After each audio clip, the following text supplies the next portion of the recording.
That's right, ladies and gentlemen. Welcome to yet another edition of The Dads, not always on wrestling.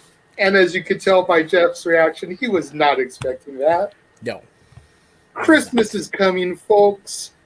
It is right around the corner. Right around that corner, baby. What better way to kick off the show than with that little blippet of the Muppets?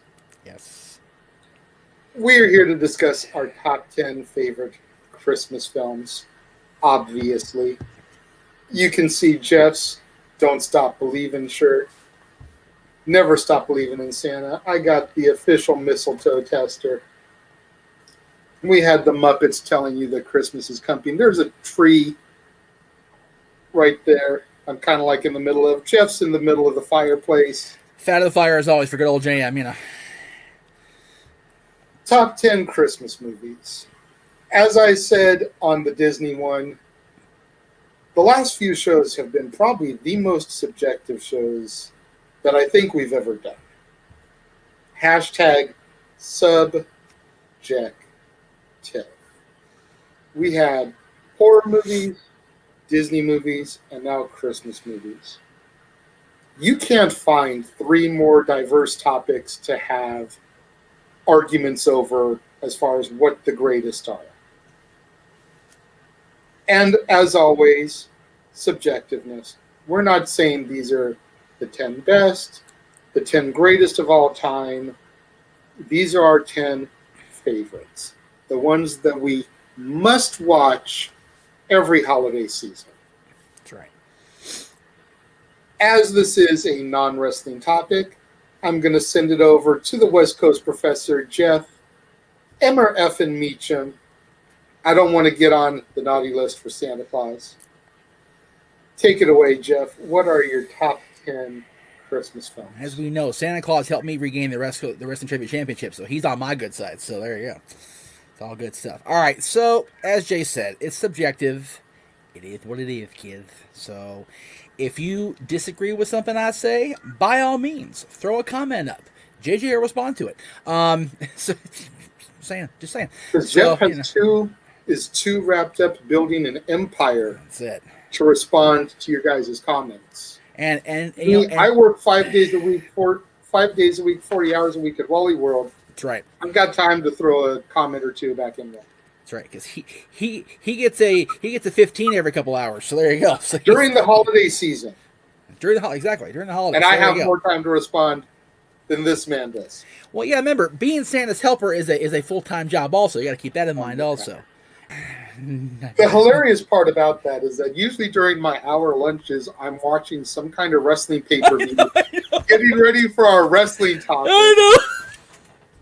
And meanwhile, I just go off memory at this point because I've watched these darn things so many times. Like, yep, I got it. Shoot, the freaking Survivor Series thing 2 weeks ago, a few weeks ago, and the Starcade thing. I was all like, just bam. I remember that. I barely had to watch it. I had to watch a couple things because Starcade goes way back. So, anyway, number 10. Also goes way back. Number 10 is a collection. I did not narrow it down to just one of the choices. And I cheated, and I don't care. It's my show. It's all right. I just remember you giving me grief about the Disney thing, so I got to give you a little grief here. What did I give you grief for the Disney thing, the group, exactly? It wasn't on the air, but you gave it to me privately. I did? Yes. Well, I'm sorry. I didn't mean to. It's Christmas, so you get an apology this time. Number 10 is the group of the Rankin Bass movies. And if you've seen anybody on this screen, you know that these movies rule. They are the stuff of our CBS childhoods. It's like, come Thanksgiving, post Thanksgiving, at least once every weekend, you're getting one of these guys. Frosty, Rudolph, Kris Kringle, Mr. Magoo's Christmas Carol, the Little Drummer Boy, any of them. They're all going to be up there, and they're all great in their own way. I love them all. Yes, even Cricket of the Hearth. I actually like that one, believe it or not. But it's a good story, but it's not on my favorite. But when you get that big DVD set for Christmas, they're all there anyway, so it's all good. But they're not all there. They're not all there. Well, it depends which version of the thing you have. Because they've put out about 25 versions of that thing. So keep that in mind. I have the classic gray Yeah. fold out Me too. that came Yep. with the bonus CD. Oh yeah. Oh yeah. That did not have Frosty's Winter Wonderland or 'Twas the Night Before Christmas. Nor has any of them really had it that I've seen as far as Frosty goes, which is a crime. That is the ginger redheaded stepchild of the Rankin Bass set. It really is, which is Which ridiculous. is sad because they're two of my favorites. And Get honestly, rid of Mr. Magoo, get rid of Cricket in the Hearth. yeah, Those two guys. yeah. Frosty's Winter Wonderland is the definitive sequel, and you never see that anymore, ever. So, make it hat Rankin Bass. But anyway, as a group, growing up, we all saw them. Growing up, our parents saw them. Our children will see them. Our children's children will see them. Because they'll be able to freaking plug a thing into their temple and be part of the movie by the time their kids are grown up. So Demolition Man. It's right for real. So, but they will endure because damn it, CBS owns everything. So, the Rankin Bass movies are they're iconic. They are. It is not Christmas until you watch Santa Claus be a raging prick to Rudolph for 95% of the hour, and then redeem himself 5 minutes left when he realizes that he needs Rudolph. That's it.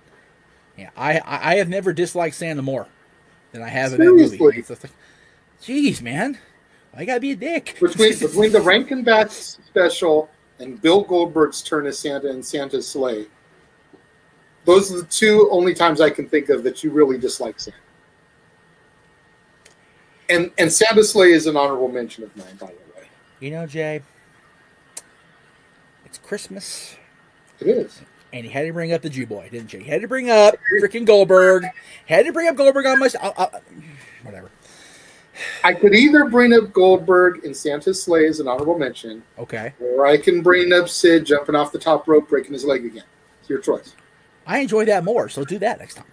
All right, well, I just got both in, so For the record, about a month ago, even longer than that, when our boy Dak Prescott of the Cowboys got his leg all bustercated, Dylan was saying how bad the injury was. I'm like, hold my beer. I showed him the video. Why I did, I don't know. I turned the video on, Jay, and I pushed play, and I was immediately having regrets. I don't know why I did it to myself, but I did. I'm like, this is why we bring it up, because it's horrible. It's horrible. I feel so bad for Sid on so many... Anyway, wow. God, creepy. Number 9 is kind of plays into what's coming up for you next month. It's a very Tom Hanks heavy Christmas movie. I think he plays every part in the movie, as a matter of fact, or close to it. But it's beautiful, and I never saw it till recently, and I didn't appreciate how awesome it was until recently. But it is a beautiful animated story.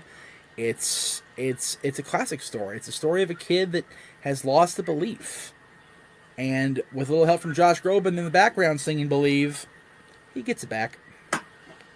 Polar Express, good lord. Is this not just a again, like you said at the top, these are must sees. You got to see this one. If you've never seen this one, find a way. See this in the next 7 days. I'm telling you right now, it is it's one of those masterpiece labels I very rarely throw around outside of Disney, but this is damn good. It's definitely a visually stunning film. Yes. There are parts in it where I'm just like, it didn't quite make my list. Okay. But that song, man. Yeah. That song just gets in your heart. Yes. And I find it funny to say it like this, because, I love Josh Groban's voice. Right. I was actually talking about this the other day with my roommate. I love Josh Groban's voice, but I can't sit there and listen to him for a full CD. Right. Thank you. Just don't get into him. No. You Raise Me Up, which was his first big break and arguably his biggest hit. Yes. Love. Believe. Love. His version of Evermore from the Beauty and the Beast soundtrack. Love. prefer the film version by Dan Stevens, but love his version of that as well. And the version he does of Pure Imagination with Lindsey Sterling and the Muppets in the music video, love. That's about it. Yeah, I agree. Yeah. My mother, God love her, she will put on Josh and just play it, and I go, this is, okay, we're in the car. Can we get some peppy here? Can we, can we liven it up a little bit? But the guy can sing a phone book, for real. He's just amazing. So, what are you going to do?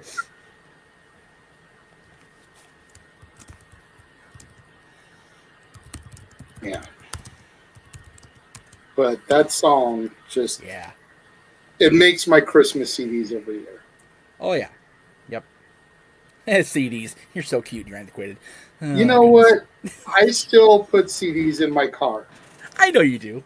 You know, it's just easier for me sometimes. It is. It really is. Yeah, for sure. Yeah, I've been able. I was gifted a Echo Dot when my dad got his Sirius subscription in his car, and I love that thing to pieces, man. I can be across my room. Hey, person, I can't say the name because I'll activate her. Play whatever, and it's a great. And I've been doing that all December. I've been playing the Christmases nonstop, man. It's been beautiful. Actually, not even since Black Friday, I've been doing it. So anyway, number 8. I don't like to admit, but I like it. I don't like to admit that I like it because I'm not a fan of most of his stuff post SNL. But this movie's just too damn cute. And I hate that it's cute because that makes him cute and it sucks. And you'll appreciate this more than anybody because of where you work now. I only ever saw this movie the whole way through in pieces on my break at Wally World over the course of my one winter I had there. By the time the winter was over in 2016, I had seen this movie the whole way through and knew it back and forth. Elf. Ugh. Again, not a fan of Will Ferrell. Me neither. But I love this damn movie. And I don't want to, but it's great. I think you love this movie, and I may be going out on a limb here. But I think you love this movie because his performance as Buddy Elf is the way we are.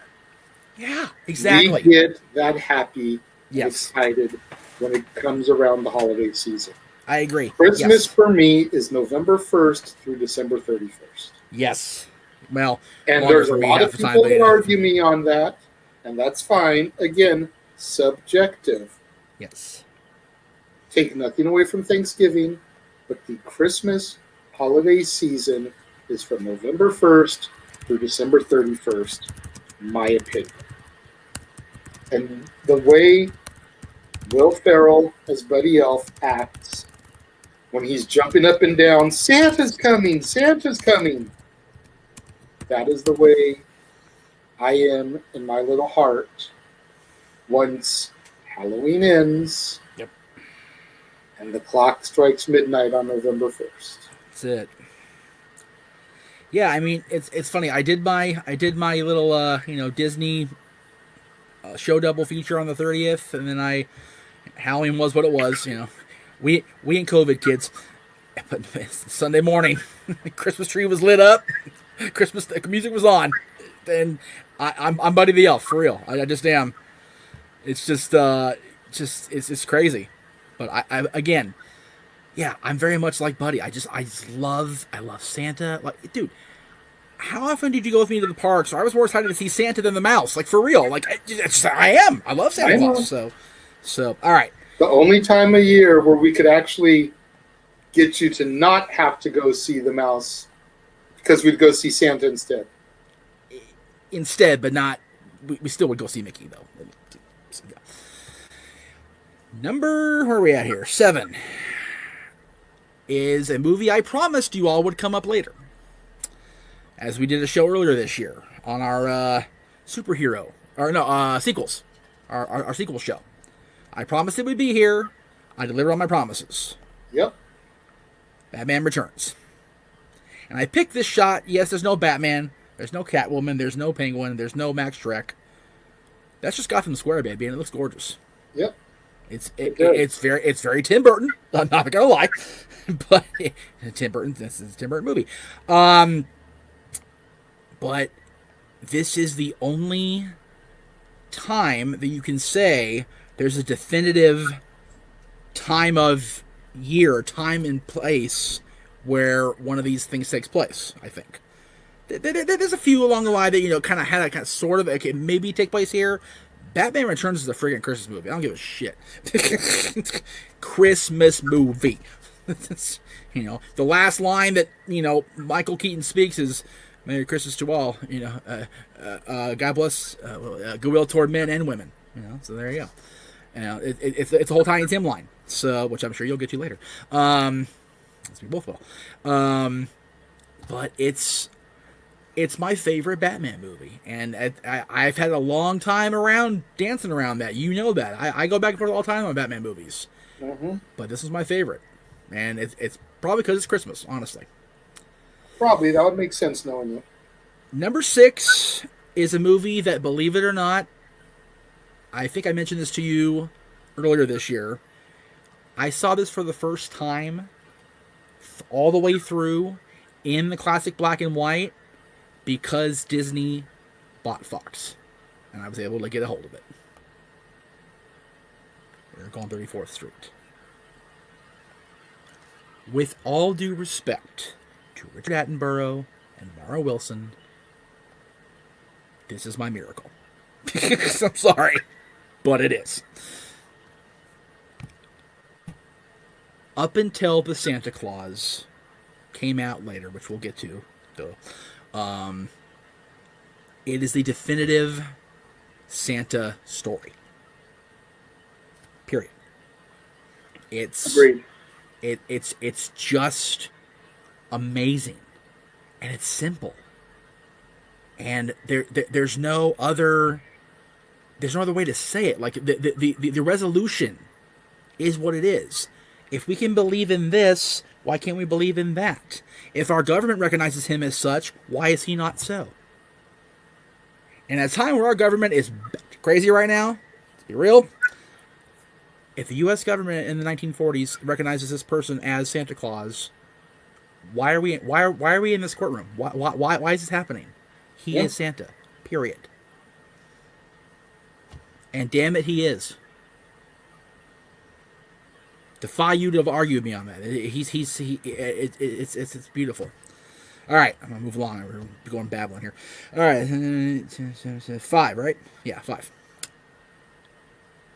Another one I discovered in my adult years, more so than when I was a kid in, because of a relationship I was in at the time. But I never had a Nightmare Before Christmas as a kid, growing up, because I was 10 when it came out.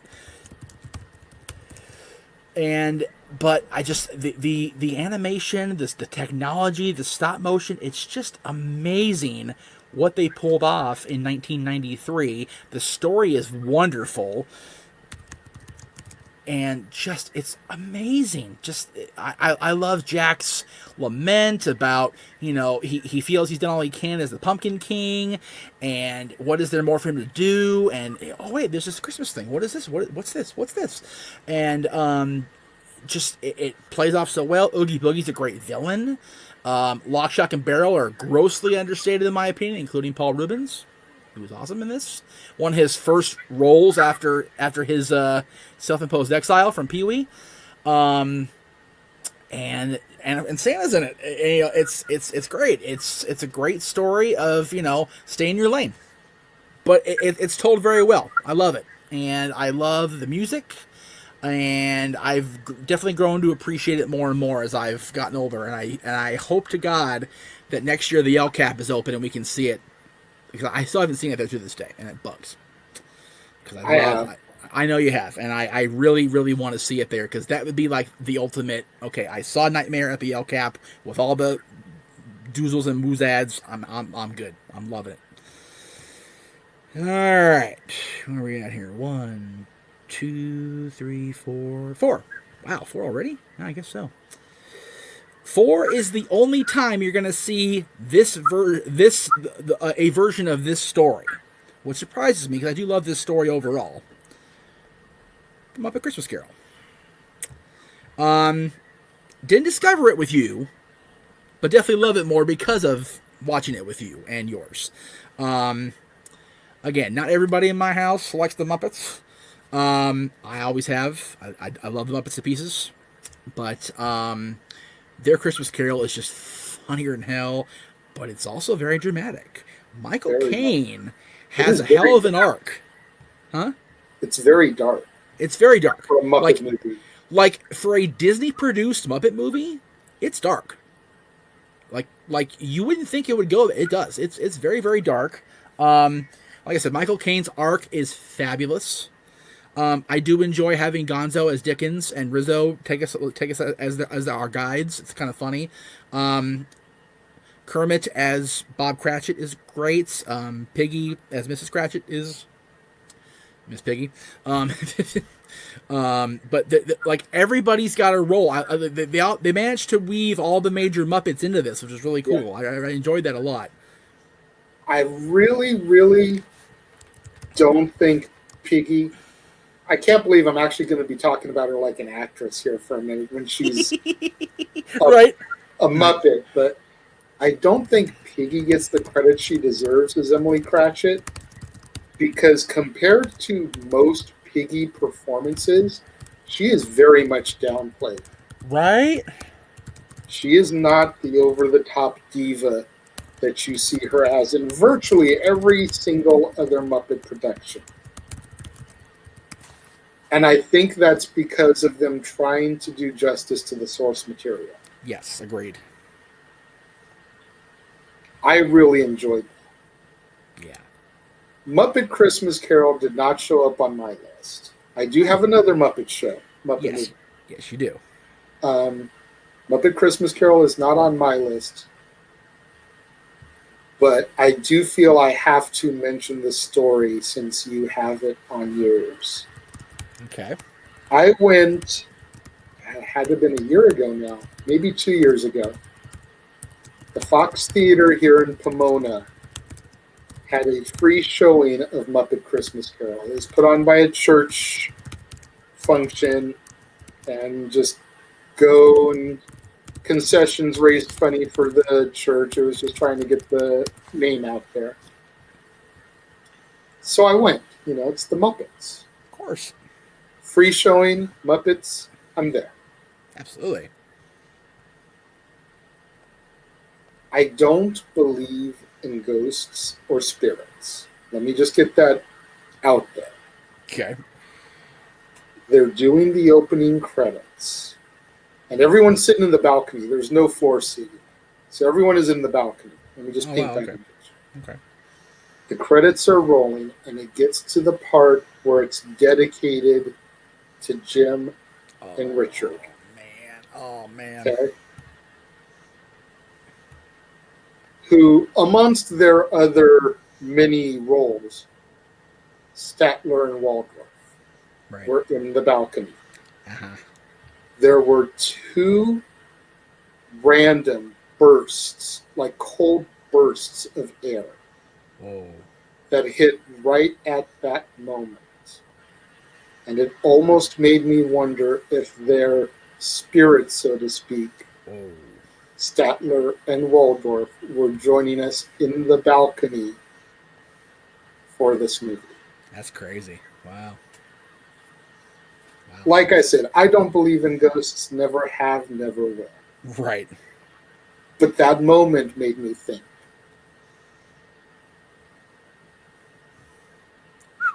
After all, it is a ghost story. Very much so. Very much so. And there were no other cold bursts the whole rest of the movie. Right. We hit at that moment. That's crazy. Continue. Well, from ghosts, we go to angels. And when you talk about... No. Although, honorable mention in general, because I love that damn movie. Just the first one, for what it's worth. That should not be a franchise. Just saying. Number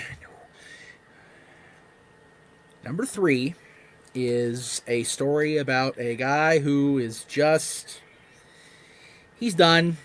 He's ready to check out. He's over everything. He's just over it. And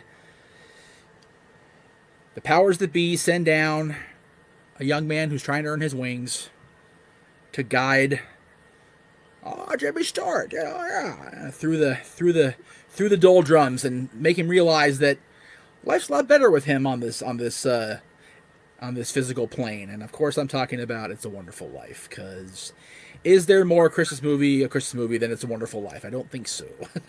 I really don't.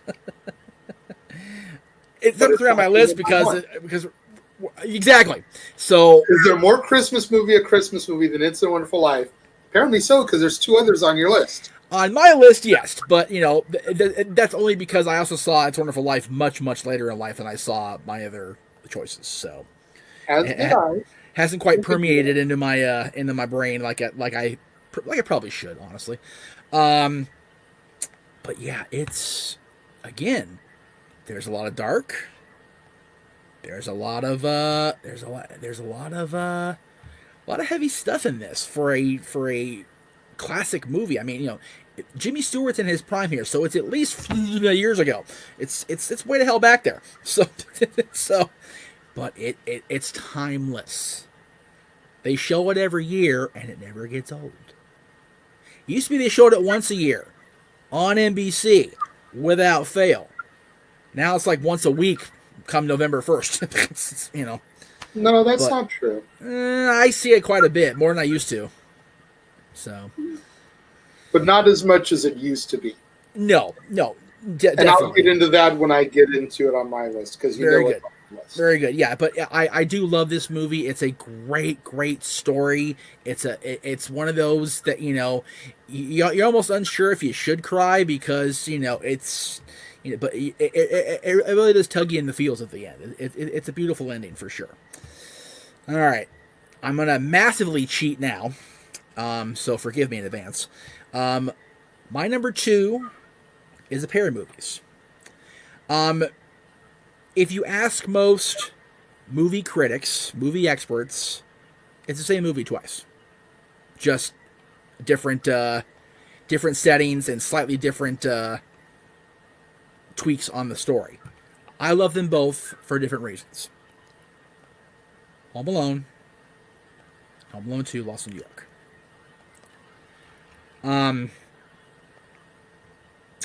I've grown to love Home Alone 2 more as I've gone on in my life. I love the supporting cast in both, but Home Alone 2 is a little more padded.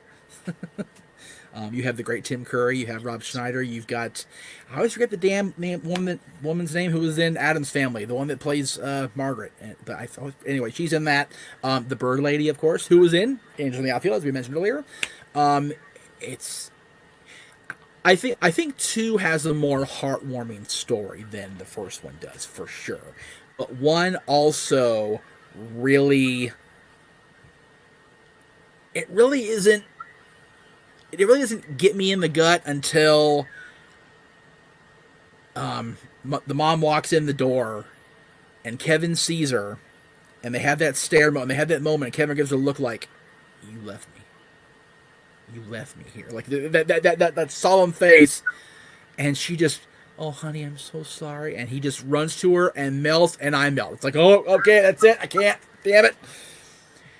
The only reason I dislike the ending of 1 more is because it's like, oh, jeez, because Buzz happens upon his room and the destruction, and that's how we end it. It's like, 2 ends the same way as far as the dad having the spaz over the credit card bill, but that's coming. So like the first one, but I do love them both very much. All right, numero uno is a 3-part saga.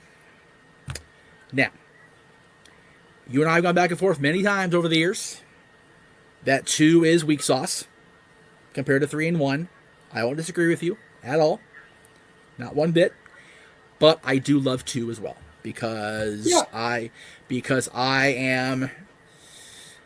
I dare say, and this may be bold in front of you. I think I'm the biggest Santa mark I know, and I firmly believe that I am. And these movies are why for a good chunk of it.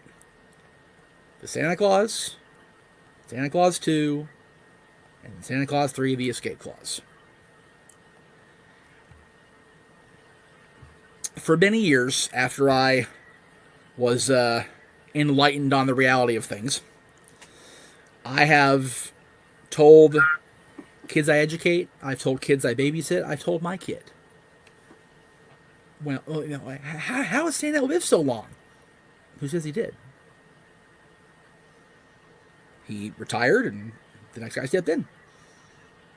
Well, how do you know that happened? Look what happened to poor Scott Calvin. He happened into a situation that turned out the best thing ever happened to him. I love the Santa origin thing. I think it's great, and I love the twist in part 3 with Martin Short. And let me just sing the praises of Martin Short for the next 20 years, because damn it, does he not save that damn franchise from the doldrums of 2. I'm not dogging on the missus or Charlie or whatever, but Martin Short coming in and trying to steal the thunder just makes it, man. And what's great is... It was on my sequels list. That's right. What's great is Martin Short, honestly, is he's evil. Like, Jack Frost is an evil jerk who's got, hidden agendas, ulterior motives. Like, right up until the very, very end. Like, you don't think he's going to get any sort of redemption or anything. And it's like, wait, it's Disney. It has to happen. And God bless Lucy in those hugs. And I appreciate the cameo of Alex in October. If you want to get Lucy on, soon, that'd be tremendous, because I can use a Lucy warm hug right about now. Just saying, dirty old man, don't care. But yeah, they are beautiful movies. I love all 3 of them. They're so Disney, right? And Tim Allen was my favorite comedic actor of the 90s. I love Home Improvement. I love Last Man Standing. I'm in the rare category that loves Last Man Standing. A lot of people don't like that show. I do. And I love Tim Allen and most everything he does. I've met Tim Allen. He's a wonderful guy, at least to me. I've heard stories of him, but he's always nice to me and mine. So I love the Santa Claus movies, and they are my favorite Christmas movies ever. Period. End of story. Fair enough. As we said at the top of the show, the lists are very subjective. There we go. Sorry. It's okay. I was waiting for it. Freaking Kirsch's a little slow on the uptake today. But solid list. Thank you, we sir. Definitely, we could conjoin and share a few there. But there's also quite a few that I feel like you left off. Yes, for sure. And we're going to start getting into those right now. All right. My list. Number 10 on my list is the most recent one. And I didn't really know what to think of this film when I first heard about it.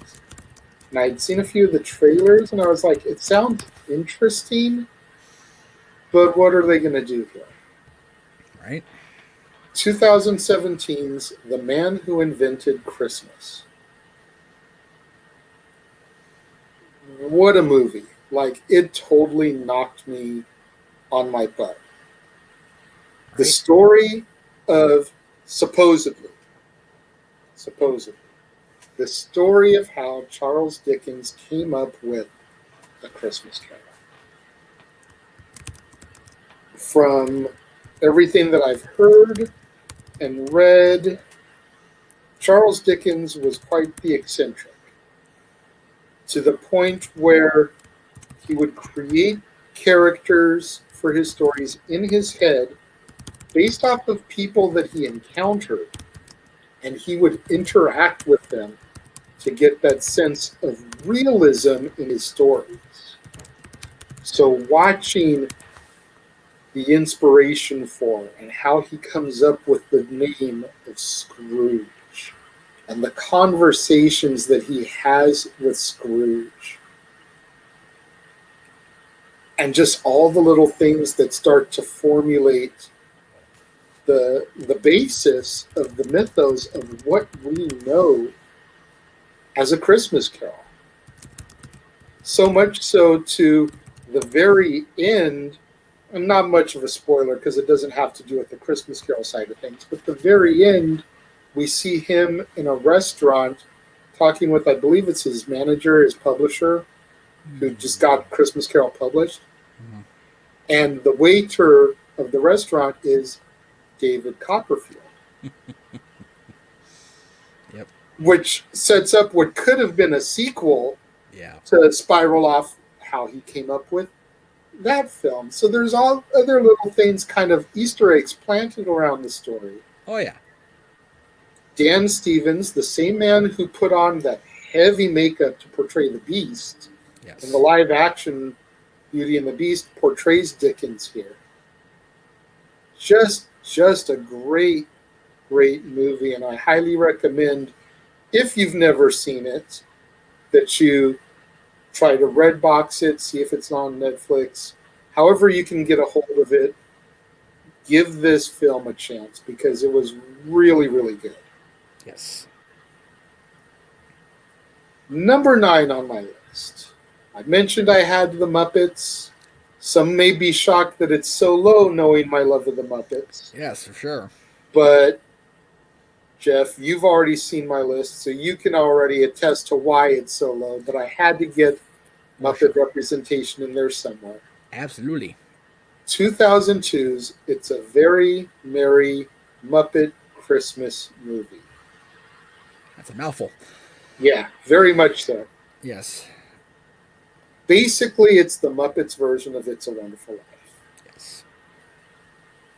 You know, money is due on the theater. Fozzie tries to take the money to the bank to deposit it on Christmas Eve.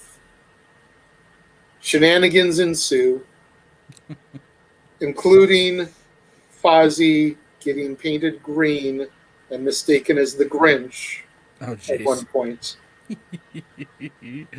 The Christmas pop culture references in this movie are enough to make anybody watch this, even if you're not a Muppets fan.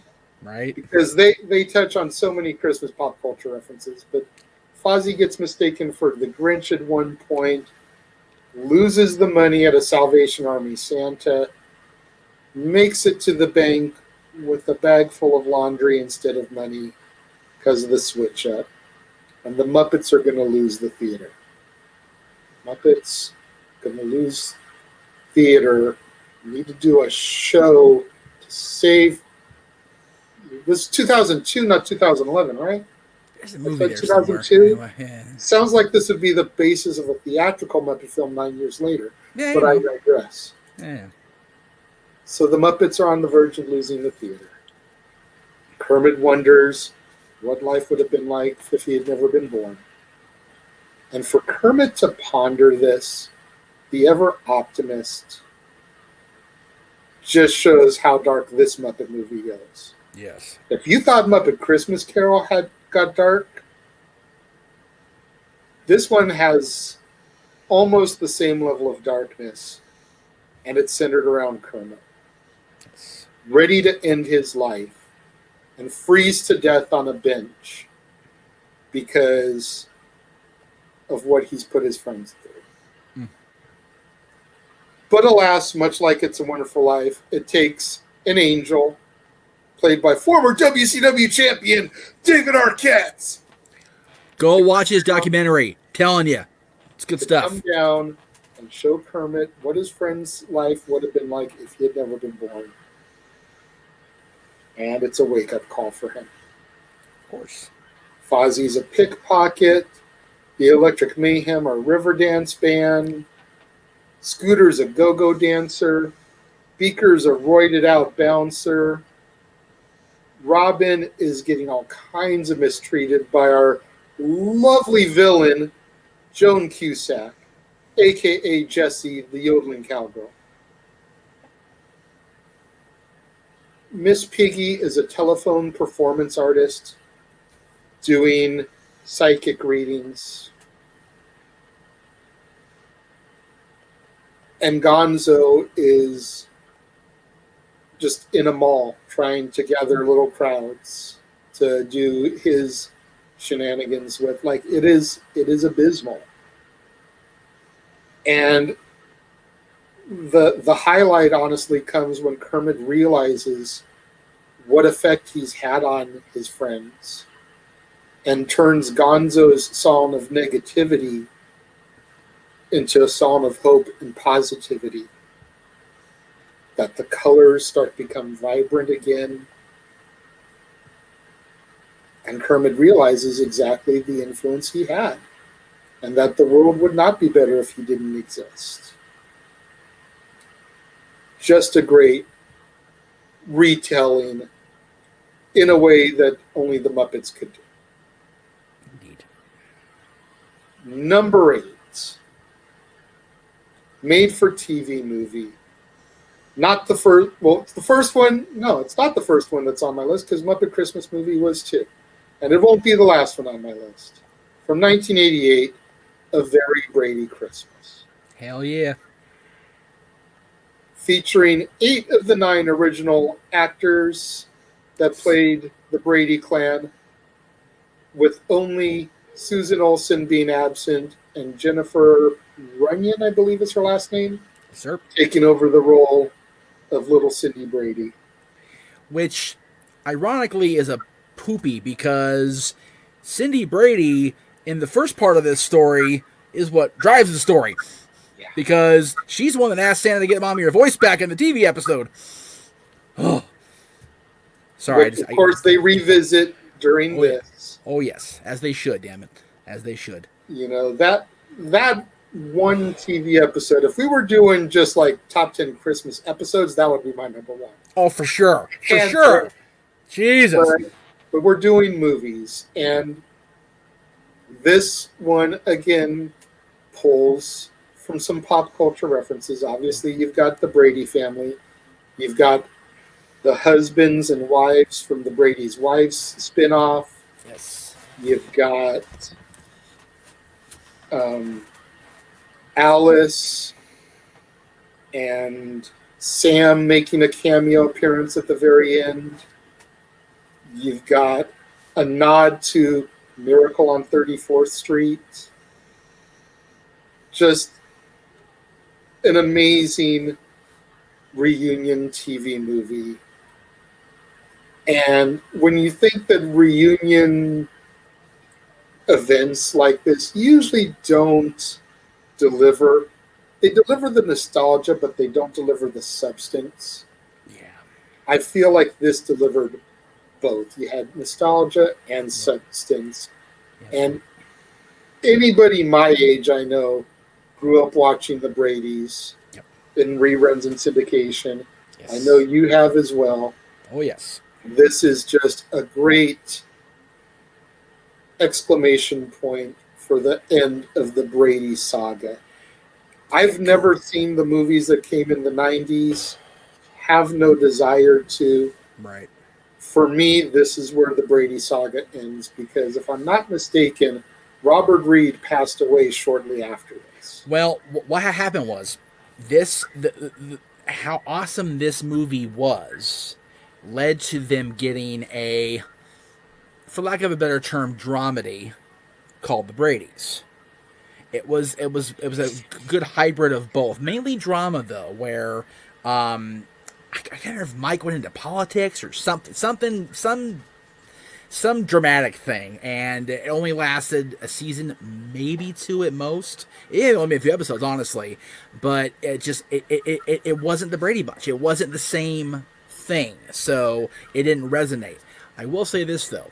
The reason this movie spun off that TV show is because, like you said, it hit all the feels, man. You had all the references to the past, including the end where Mike gets rescued and Carol leading them singing, "Oh Come All Ye Faithful," just like the end of the TV episode.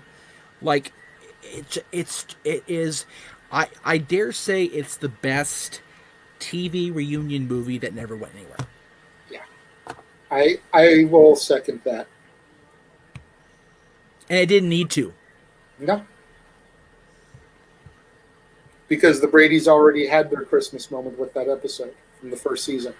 They did, and then to have this, They didn't have to revisit and do a movie, but they did, and it worked.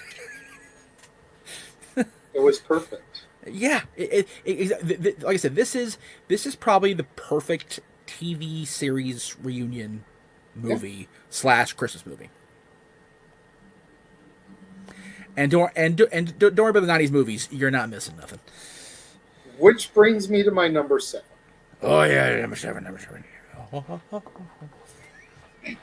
Sorry about it. 1994 is the Santa Claus. Yeah, baby. Oh yeah. And I picked this moment on It's so purpose wrong. because I thought it was just the cutest thing. Right. Like, I really wish the little girl that played Judy here had come back for part 2 and 3. Right, for real. As far as the elf characters go, Bernard notwithstanding, she was my favorite. Oh hell yeah, for sure. She was just so gosh darn adorable Yes. in that scene. But the Santa Claus, you touched on it. It's just a really great take on the Santa mythos and what happens when one Santa can't perform anymore. Whether he retires or he takes the escape clause or he doesn't meet the Mrs. Claus in time or he just passes like this Santa did. Yep. What happens when Santa can't perform? This was a great take on that part of the mythos to expand the Santa saga and legend, much as you touched on. Yes, sir. It generated 2 sequels, which the second one has kind of grown on me here in more recent years. It's still at the bottom Right. of the 3, Right. but you can't knock the scenes where he's courting and the sleigh ride with the snow. Oh God. Oh. And the Christmas party at the school where he makes all the toys just magically appear out of the bag. Yeah. Those moments make that sequel. See, the rest of it is hot garbage.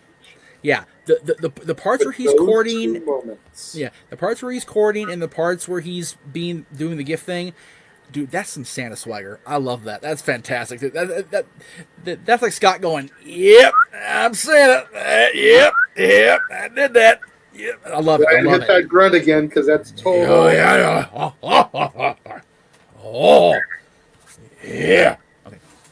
But I mean, the Santa Claus is just a great movie, and I decided to only list the first one here because I'd already given the nod to part 3 when we did the sequels. Yes. And part 2, we both stated is inferior, so it's not going to end up on any lists. Okay. So I just went the original here. Number 6, you also touched on earlier, from 1947, the original. Yes. Miracle on 34th Street. Now I know this is the picture you chose. The picture you chose did not blow up well. So sorry. But it's okay. Okay. But the tale of the girl who wants to believe but is told that she shouldn't believe, but she's convinced to believe, only to, on the surface, be let down and have all the reasons proven as to why she shouldn't have believed, only for it to come back and bite her in the butt as they drive home and see her dream house with the cane in the corner. And was it Chris's intention all along to take them that way? Or was it just a happy coincidence? And it was something left over from the previous owners. We shall never know, but we want to believe, there's that word again, that it was from Chris. You know, and he never gives you, the best part of this movie is he never gives you a reason to doubt him. Nope. From the minute we're introduced to him, looking into the window of the shop, telling the owner that the reindeer are in the wrong position, until we see the cane in the corner, he never gives us a reason not to believe that he isn't who he says he is. Exactly. So either he's an excellent con man, or he truly was Santa. You decide. Number 5 is a movie that I don't think gets near the amount of love that it deserves. Yeah. Very, very underrated. From 1986, The Christmas Gift. Starring John Denver and just an amazing array of character actors. Yes. Including the grandpa from Charles in Charge. True story. And Red from That 70s Show.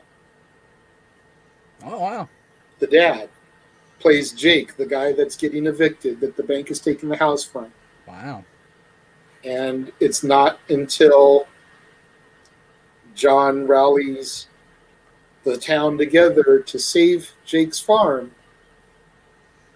that the miracle, the story, the legend of their small town restarts.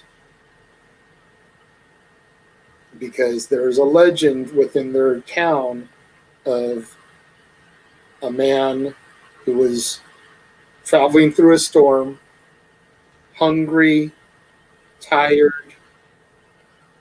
The patrons traveling were also hungry and tired and only had a small amount of food. But this little boy took just a little bit of food from each wagon to give to the stranger to suffice him and continue him on his journey. And the next morning when they awoke, there were toys and gifts and blankets and food. And the stranger was Santa. So the legend was that this would give the town would prosper for 100 years until another miracle occurred to start the next 100. And then rallying together to save this guy's farm was the start of that next 100 years, the continuation of the legend. There you go. Just a great story. Absolutely. As a man who was raised on John Denver, thanks to my mom, this is definitely one movie that I cannot go the holiday season without watching. Right. And I really feel that people need to get out there and try to find their own copies of this movie. It's not very expensive because it's not a major film. Right. Watch this movie and then let me know if you don't think that it's an awesome story. Absolutely.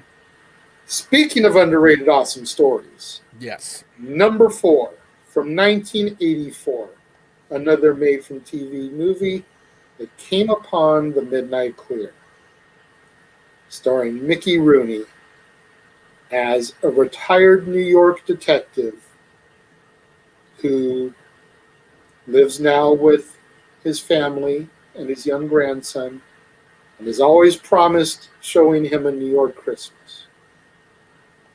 However, he passes away of a heart attack on the eve of their vacation. Goes up to heaven, meets the archangels, including Punky Brewster's adopted father. There you go. And upon hearing the fact that he's a former New York detective, they make a deal with him. They give him until Christmas Day to go back down to New York and find an angel that has gone missing. Because apparently, every year, heaven sends angels among us to spread holiday cheer and spirit. But this particular angel gave up because New York is a miserable mess. And it takes Mickey Rooney finding this angel, reminding the angel what his job is to turn Christmas around. And there's a very powerful moment towards the end of the movie where Mickey Rooney gives a speech in front of a news camera talking about the problem with people at Christmas time and how they become so selfish.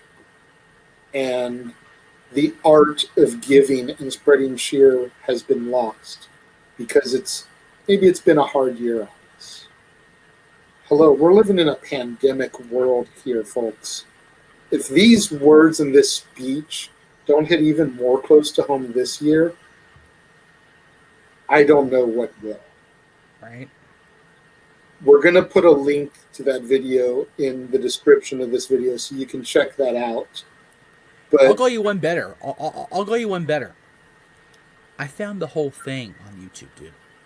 okay. Sounds Whole good. movie. It's not the best quality, but it's there.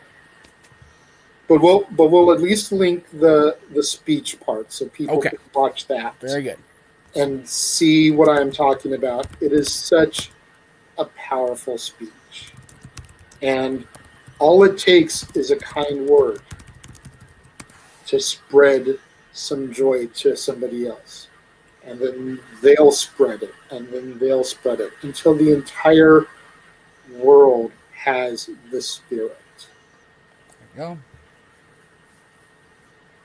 Number 3 on my list, you had a package deal of it.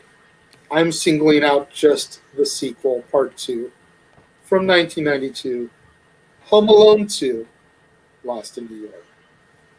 And yes, I chose that image on purpose because that is the driving force as to why I picked the sequel over the original. Nothing against the original. Love it to pieces. But I feel that Part 2 has the upper edge for 2 reasons. Number 1, that relationship, in my opinion, is better than the relationship between Kevin and the next door neighbor in Part 1. Even though there's a great moment between them inside the church where Kevin tells him, you've really got nothing to lose by trying to call. Worst that'll happen is they won't take your phone call. Mm-hmm. But if they do answer, then you can move forward. There you go. But the relationship with Kevin and the Bird Lady, I've always found superior to that relationship. And the other reason I give Part 2 the edge is that in Part 1, Kevin had home field advantage. He knew the layout of his house. You didn't necessarily know the first time watching it what the booby traps were going to be. But he was at home. He was in the comfort of his own city, his own town, his own house. Part 2, he was not.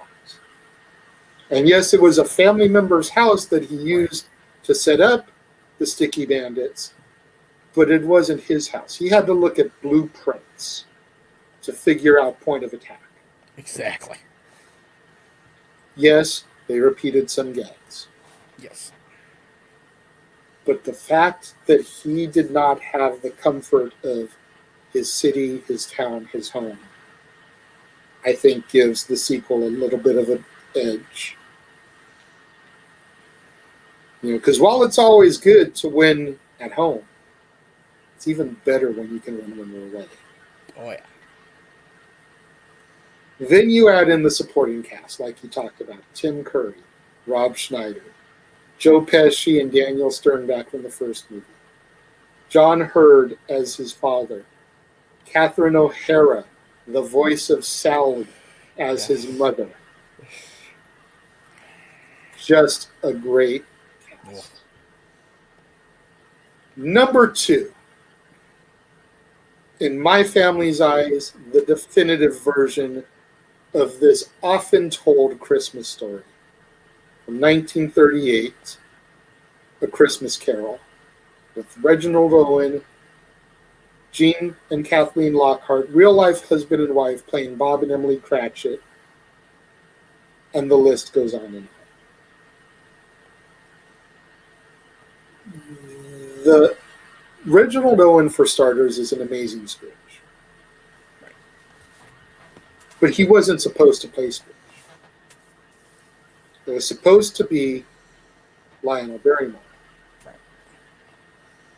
who had portrayed Scrooge on radio for many years. Right. But Lionel was sick. Yeah. So he told the producers, use Reginald. He's a friend. He's a great actor. He will not disappoint. And did he ever shine? Right. Then you add in the fact that Gene and Kathleen Lockhart, real-life husband and wife, playing the Cratchits. June Lockhart, their real-life daughter, playing one of the Cratchit kids.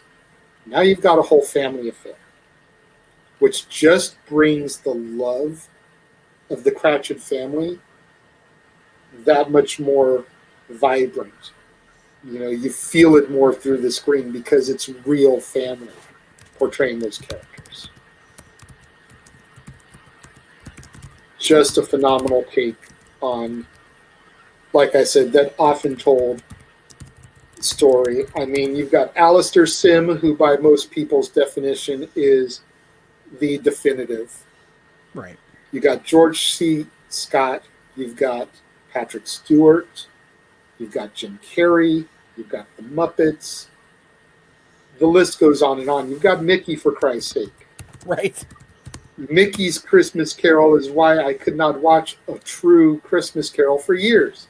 Because Mickey and Game does it in 25 minutes. Right. Why am I going to sit bullshit here for an hour plus for the exact same story that I can get in 25 minutes with characters that I know and love? That's right. Exactly. Scrooge McDuck's namesake, for Christ's sake. Yes. Exactly. But I digress. If you have to have a live action version, this is my version. Which brings me to number 1. Lionel Barrymore's redemption movie, where he plays an even more dastardly character than Ebenezer Scrooge. 1946's It's a Wonderful Life.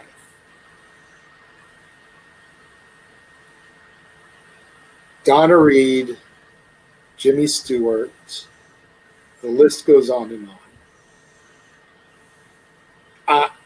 I have no words, no true words more so than what you already stated earlier when you talked about it, and what I stated briefly when I talked about the Muppets take on it. This is definitely a film that I got into in later years. Yes. When I was young, I could not sit through it. Yeah. 3 hours on television. Nope. Yeah, no. And I tried multiple times. But alas, once I finally watched it, it became my all-time favorite. It is the definitive Christmas movie. Absolutely. What's your definitive Christmas movie? What are your thoughts on our lists? Leave your thoughts in the comment box below. I will respond. Keep in mind our lists have been subjective. By no means are we saying that these are the greatest. These are our 10 favorites. Did we leave something out? I know that there's people that are going to chime in here about A Christmas Story.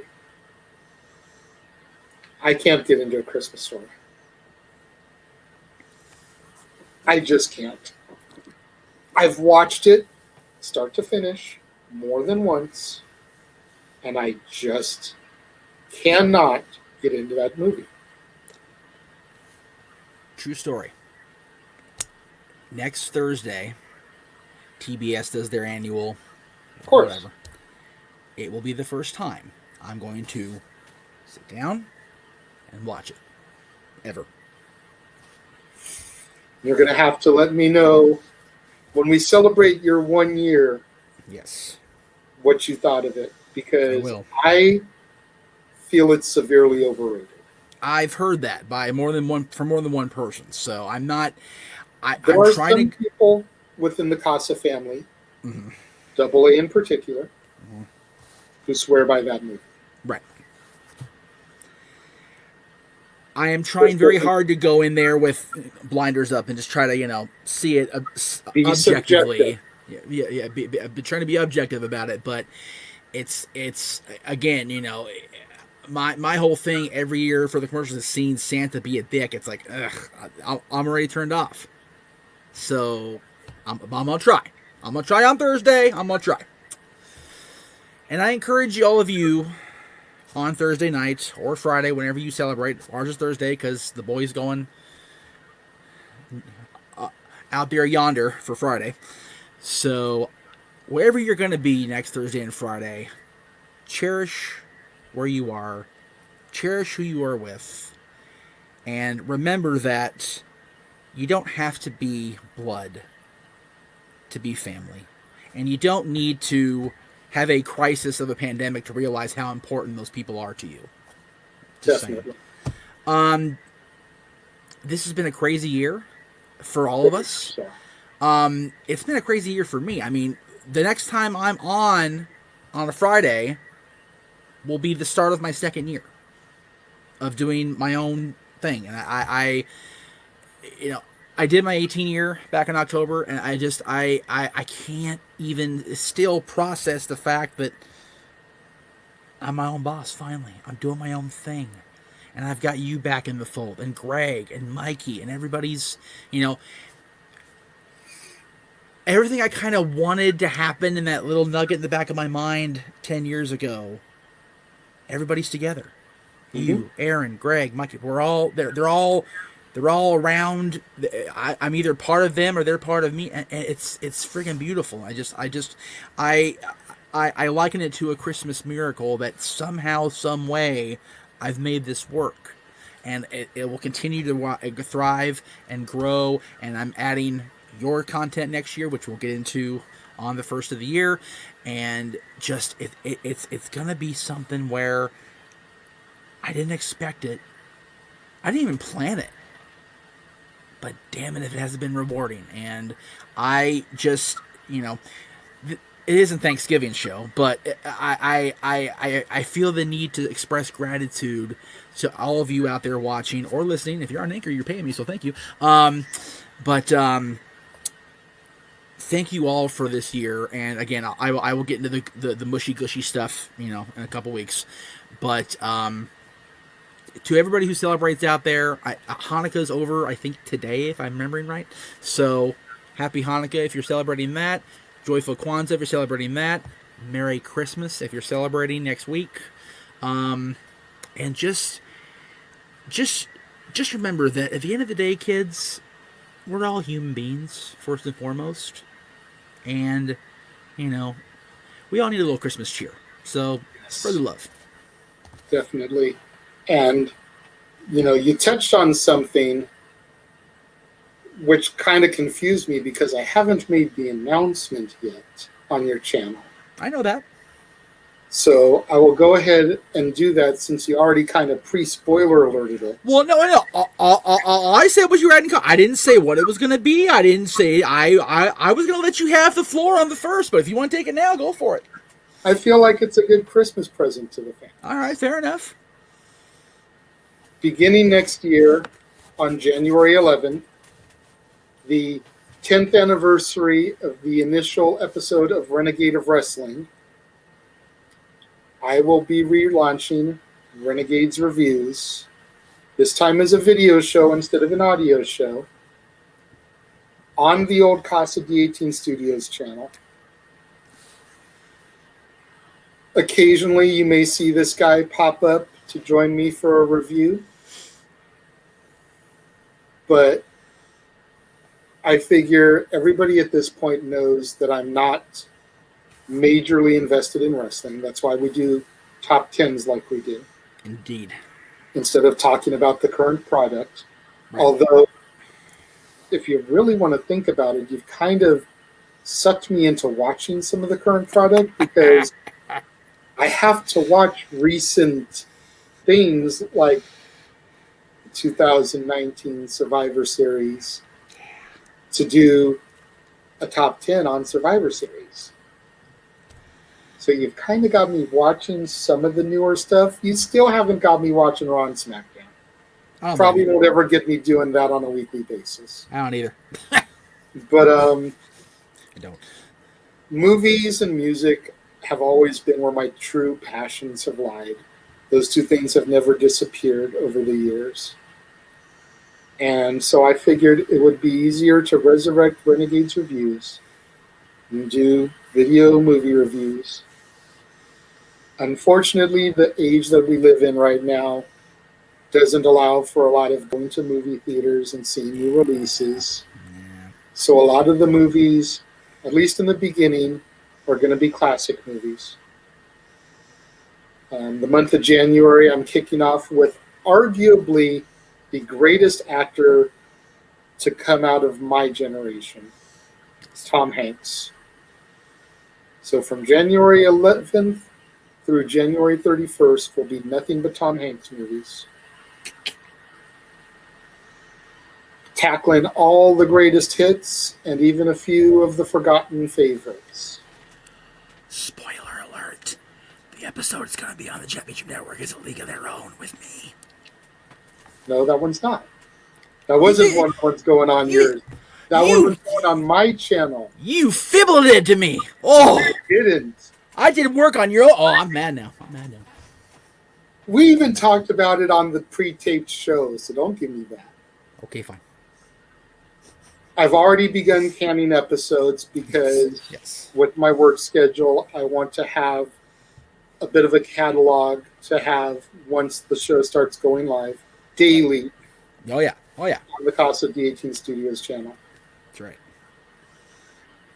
And every other Friday, the Fridays that are not dads, not always, on wrestling episodes, will be an episode of Renegades Reviews right here on the Jeff Meacham Network. I believe for the Tom Hanks month, we have Dragnet and Forrest Gump planned for your network. Oh. Which is why we did A League of Their Own with you for mine, because we had said we already discussed A League of Their Own on this channel in great lengths when we did our baseball show.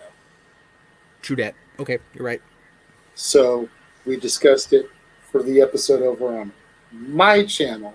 Got it. This time around. Got it. See, when you run an empire, you forget stuff like this. It's what my mom calls CRS. Yeah. Oh, yeah, very much so. Yeah. So yeah, he's forgiven.